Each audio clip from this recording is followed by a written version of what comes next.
Guys हमने हमारी सारी क्वांटम संख्याएं हैं किस तरह से कौन सी क्वांटम संख्या कोष को, कौन सी क्वांटम संख्या उपकोष को, कौन सी क्वांटम संख्या कक्षक को शो करती है, और इसके बारे में हमने देख लिया है, बहुत अच्छे से हमने चर्चा की है। अब हम बात करेंगे कुछ फॉर्मूलाज की। देखिए उपकोष में इसे आप बोलते हो सब सेल, ठीक है, में अधिकतम इलेक्ट्रॉन की संख्या कैसे काउंट करोगे आप? अधिकतम इलेक्ट्रॉन की संख्या काउंट करने का फॉर्मूला क्या होता है? तो इसका फॉर्मूला होता है बेसिक सा 2 × 2l+1। ठीक है, अब हमने बात की थी एस कोष में इलेक्ट्रॉन की संख्या देखेंगे अधिकतम, और पी कोष में आने वाले इलेक्ट्रॉन, डी कोष में आने वाले इलेक्ट्रॉन और एफ कोष में अधिकतम इलेक्ट्रॉन की संख्या देखेंगे।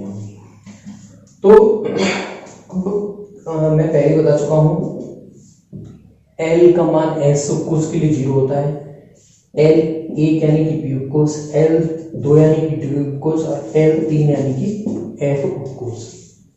ठीक है, ये मैं पहले बता चुका हूं। जैसे ही आपको अल्फाबेटिकली जो चीज दिख जाती है वो उपकोष होता है, और गणित में लिखा हुआ वो क्या होता है? कोष होता है आपका।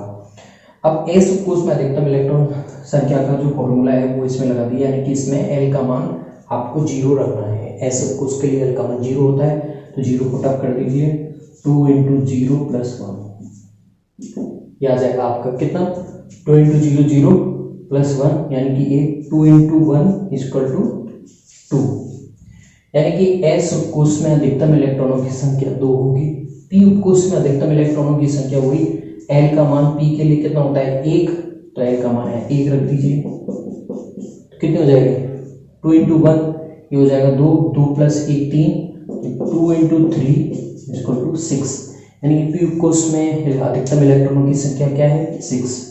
T उपकोष में देखते हैं तो इसका मान वापस से L का मान इसके लिए D के लिए 2 होता है, 2 × 2 4, 4 + 1 5, यानी कि D उपकोष में अधिकतम इलेक्ट्रॉनों की संख्या 10। F उपकोष में बात करें तो F के लिए आपके L का मान कितना है? 3, 2 × 3 6, 6 + 1 7, 2 × 7 यानी कि 40। तो ये सारे आपके S उपकोष में अधिकतम इलेक्ट्रॉनों की संख्या 2 आएगी, P उपकोष में आपके 6 आएंगे, D उपकोष में आपके 10 इलेक्ट्रॉन आ सकते हैं, और F उपकोष में आपके 14 इलेक्ट्रॉन आ सकते हैं। तो ये हमारा दूसरा फॉर्मूला हो गया। पहला फॉर्मूला देखा था हमने N कोष में उपकोषों की संख्या, N कोष में उपकोषों की संख्या का फॉर्मूला देखा था जो N थी। अब हमने देख लिया उपकोषों में अधिकतम इलेक्ट्रॉनों की संख्या क्या होती है। ओके, चलिए आगे बढ़ते हैं हमारे इलेक्ट्रॉनिक विन्यास सीरीज में, जिसमें हमने क्वांटम संख्या पढ़ी। अब हम देखेंगे मुख्य कोष में अधिकतम इलेक्ट्रॉनों की संख्या का फॉर्मूला क्या होता है। मुख्य कोष में अधिकतम इलेक्ट्रॉनों की संख्या का फॉर्मूला होता है 2n², जहाँ पे n क्या है? कोष संख्या, जहाँ पे n क्या है? आपका कोष यानी कि सेल नंबर। अगर आपसे पूछा जाता है, देखिए मैं इधर लिख देता हूँ, आप अगर जब आप इलेक्ट्रॉनिक विन्यास पढ़ेंगे तो तब आप अच्छे से समझ जाएंगे। तो हमारे पास पहला कोष ये है, दूसरा कोष ये है, तीसरा कोष ये है। ठीक है, पहला कोष फर्स्ट कोष, दूसरा कोष ये है सेकंड, और तीसरा कोष ये है। ठीक है, S क्या है? यहाँ पे उपकोष है। दूसरे कोष में उपकोष कितने हैं? फॉर्मूला से 2 होंगे। तीसरे कोष में फॉर्मूला से कितने उपकोष होंगे? 3, S P D, और दूसरे कोष में उपकोष कितने होंगे? 2 होंगे, S और P। तो ये कंफ्यूजन आपसे दूर हो गया होगा आराम से। अब हमसे पूछा है पहले कोष में, फर्स्ट कोष में इलेक्ट्रॉनों की संख्या, तो वही फॉर्मूला n का मान यहाँ रखना है हमें। तो पहला पूछा है तो यहाँ पे n का मान क्या होगा? 1, तो ये हो जाएगा 2, तो यहाँ पे 2 अधिकतम 2 इलेक्ट्रॉन आ सकते हैं। सेकंड कोष में पूछा है अधिकतम इलेक्ट्रॉनों की संख्या कितनी आएगी, तो वही यहाँ पे n का मान कोष की संख्या 2 आ जाएगी,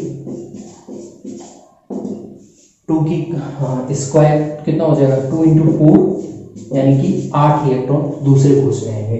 तो देखिए एस में कितने इलेक्ट्रॉन आएंगे आपके, हम पहले ही बात कर चुके हैं, एस उपकोष में आपके 2 इलेक्ट्रॉन मिल सकते हैं मैक्सिमम, और पी उपकोष में आपको 6 इलेक्ट्रॉन देखने को मिलेंगे। तो 6 + 2 8 इलेक्ट्रॉन, जो कि हमने यहाँ फॉर्मूला से काउंट कर लिए हैं। अब थर्ड कोष में पूछता है वो, थर्ड कोष में अधिकतम कितने इलेक्ट्रॉन आ सकते हैं, तो वही फॉर्मूला हमारा 2n², जहाँ पे n का मान क्या होगा तीसरा, यानी कि थर्ड होगा। 3 इंटू स्क्वायर, 3 का स्क्वायर 9, 2 इंटू 9 यानी कि तीसरे कोष में आपके पास अधिकतम 18 इलेक्ट्रॉन भरे जा सकते हैं। अब देखिए यहाँ हम बढ़ते हैं इलेक्ट्रॉनिक विन्यास में कैसे भरे जाएंगे। हमने बात की थी S, P, D और F। S कोष में अधिकतम कितने इलेक्ट्रॉन आ सकते हैं 2, P कोष में अधिकतम इलेक्ट्रॉन 6, D कोष में 10, F कोष में 14। ये हमने फॉर्मूले से देख लिया था। कौन सा फॉर्मूला था, कोष में अधिकतम इलेक्ट्रॉन की संख्या का 2 इंटू 12 + 1, जहाँ पे L आपकी द्विआंशिक क्वांटम संख्या होती है। तो देखिए S में 2 इलेक्ट्रॉन आ गए, P में यहाँ से 6 इलेक्ट्रॉन रख लिए हमने, और D से यहाँ पे हमने 10 इलेक्ट्रॉन रख लिए। तो टोटल यहाँ पे आपको 18 इलेक्ट्रॉन मिल जाते हैं, जो कि हमने यहाँ पे 18 इलेक्ट्रॉन निकाले थे। तो हमने तीसरा फॉर्मूला देख लिया हमारा, मुख्य कोष में इलेक्ट्रॉनों की संख्या का फॉर्मूला 2n²। ओके गाइस, अब हम हमारा अगला फॉर्मूला देखते हैं, मुख्य कोष में कक्षकों की संख्या का फॉर्मूला।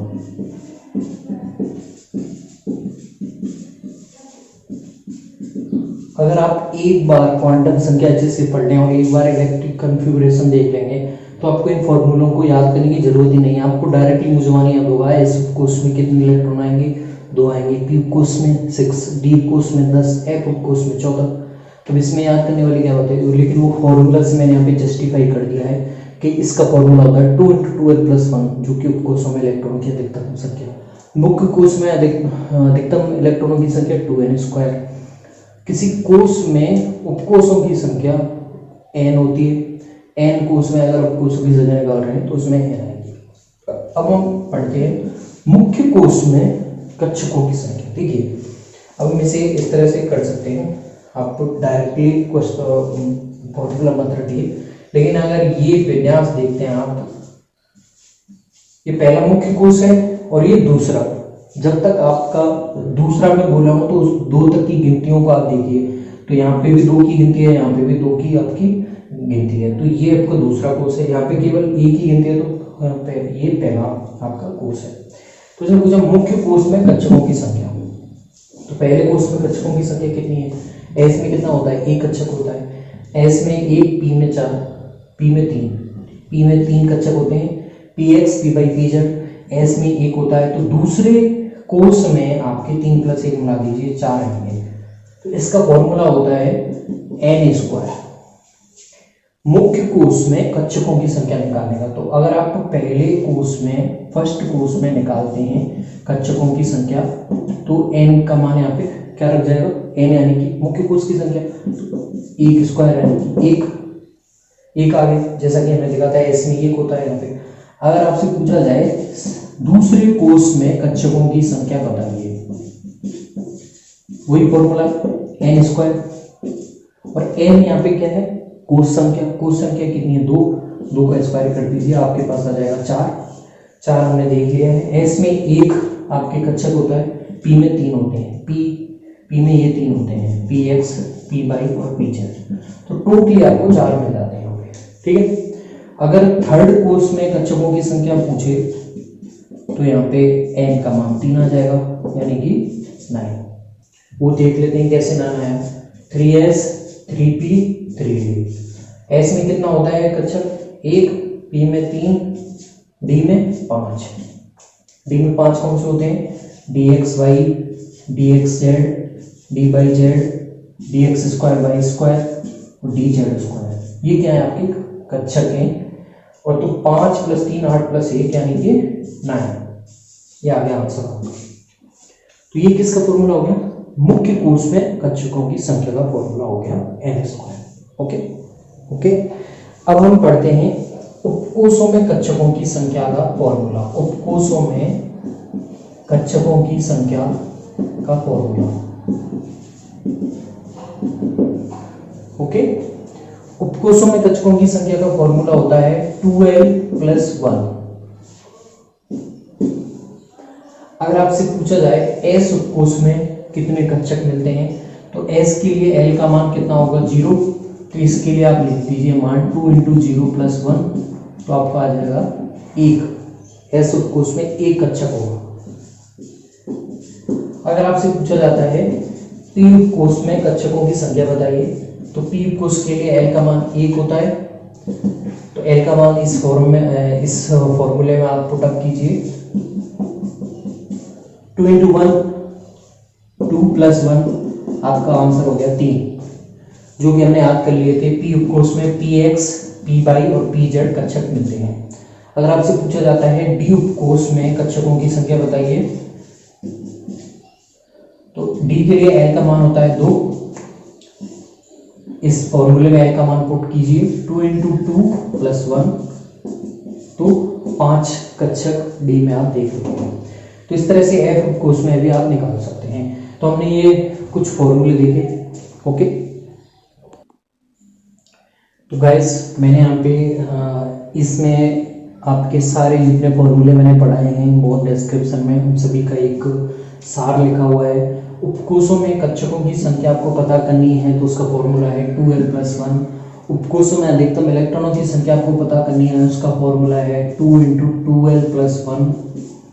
मुख्य कोष में अधिकतम इलेक्ट्रॉनों की संख्या आपको पता करनी है, उसका फॉर्मूला है 2n²। ठीक है, मुख्य कोष में कक्षकों की संख्या आपको पता करनी है, तो उसका फॉर्मूला है आपका n²। और n मुख्य कोष में यानी कि किसी n वाले मुख्य कोष में उपकोषों की संख्या होती है n, जहां इन सभी में l का मतलब है आपकी दो गुणित क्वांटम संख्या और n का मतलब है आपके मुख्य कोष की संख्या। ठीक है, तो जैसे पहले मुख्य कोष में कक्षकों की संख्या कितनी थी आपकी, पहले मुख्य कोष में कक्षकों की संख्या 1 थी, दूसरे मुख्य कोष में कितनी हो गई 3 p के 1 s के 4 हो गई, तो ये फॉर्मूला जस्टिफाई हो गया आपका। ठीक है,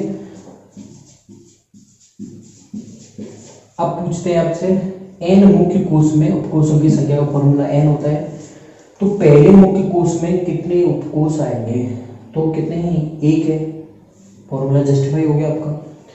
दूसरे मुख्य कोष में उपकोष कितने आएंगे, तो कितने हैं 2 हैं, एक ऐसे एक p है, तो ये फॉर्मूला जस्टिफाई हो गया आपका। ठीक है, अब इसने पूछा है ये फॉर्मूला हमें जस्टिफाई करती है मुख्य कोष में अधिकतम इलेक्ट्रॉनों की संख्या 2n²। तो दूसरे अगर मुख्य कोष में मैक्सिमम इलेक्ट्रॉन की संख्या पूछता है तो 2 यहाँ पे पुट करिए, तो आपको कितना आ जाएगा 8 आ जाएगा। तो देखिए s में 2 इलेक्ट्रॉन आ सकते हैं, p में 6 इलेक्ट्रॉन आ सकते हैं, तो 8 हो गया हमारे पास, ये फॉर्मूला जस्टिफाई हो गया। उपकोषों में अधिकतम इलेक्ट्रॉनों की संख्या, तो जैसे माने हम कि p में कितने, p उपकोष में अधिकतम इलेक्ट्रॉन कितने आ सकते हैं, तो p के लिए l का मान 1 होता है। अगर यहाँ पे 1 पुट करेंगे तो आपको 6 मिल जाएगा, जो कि हमने 6 लिखे हैं। ओके, तो ये था आपका पूरा इलेक्ट्रॉनिक विन्यास से रिलेटेड, हमने पूरा सार देखा है फॉर्मूलों का। अगर आप एक दो बार वापस से इसे देख लेंगे, अगर आपको कोई भी कंफ्यूजन है तो आप कभी भी इससे रिलेटेड क्वेश्चन गलत नहीं कर पाएंगे, यह मेरा दावा है। ओके।